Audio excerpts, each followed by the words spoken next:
Hey everyone, and welcome. Today we're going to get into a really simple story that honestly has a very powerful message. It's a tale all about perspective. About how something that looks like an absolute disaster might actually be the very thing that saves us. Our story starts at rock bottom. We're talking about a moment where hope isn't just lost, it's completely and totally broken. So, how did our guide get here? Well, it all begins out in the middle of the ocean with a sunken ship. Okay, so picture this. A huge storm rolls in and just sinks this massive ship.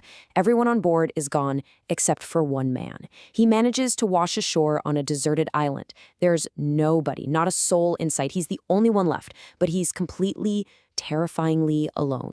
In that moment of pure shock and panic, what else could he do? He really felt like he had only one move left. So he just looked up at the sky and prayed for help, begging for someone, anyone, to come and find him.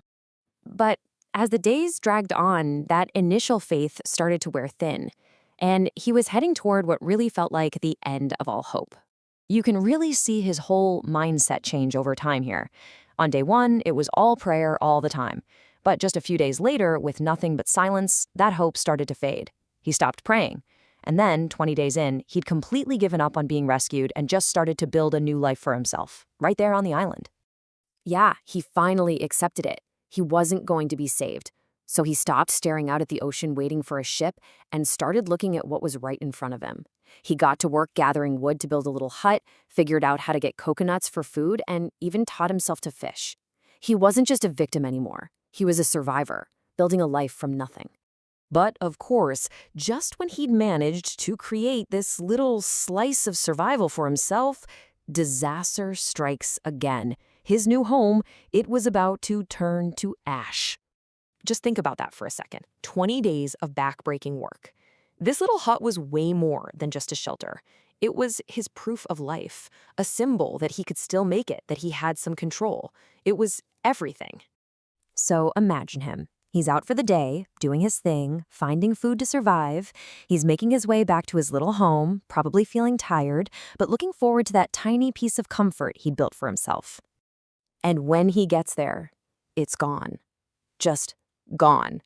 The one thing he had poured all his remaining hope into was now just a pile of smoldering ash. The one thing he had in this world was taken from him. He just collapses.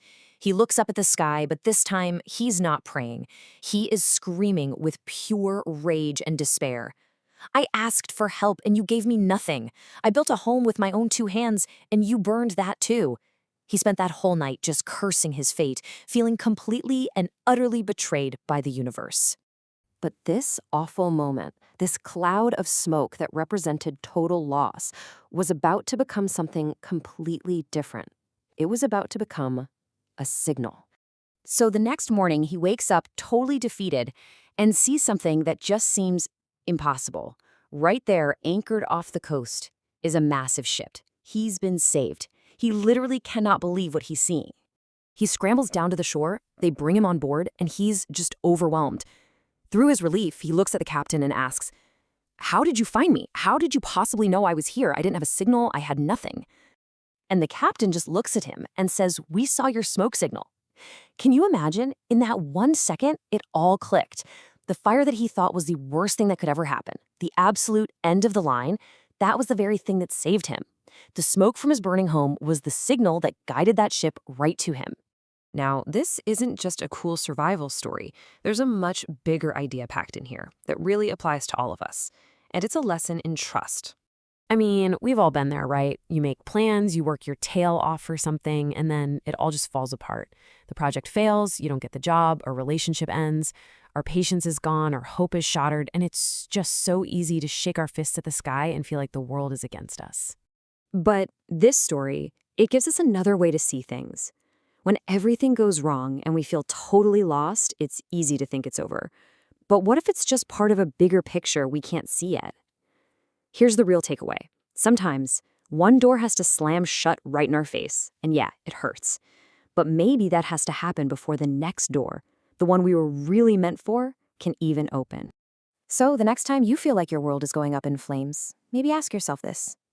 What if this isn't the end? What if this is the smoke signal? What setback are you facing right now that might actually be guiding you to where you need to be? It's something to think about.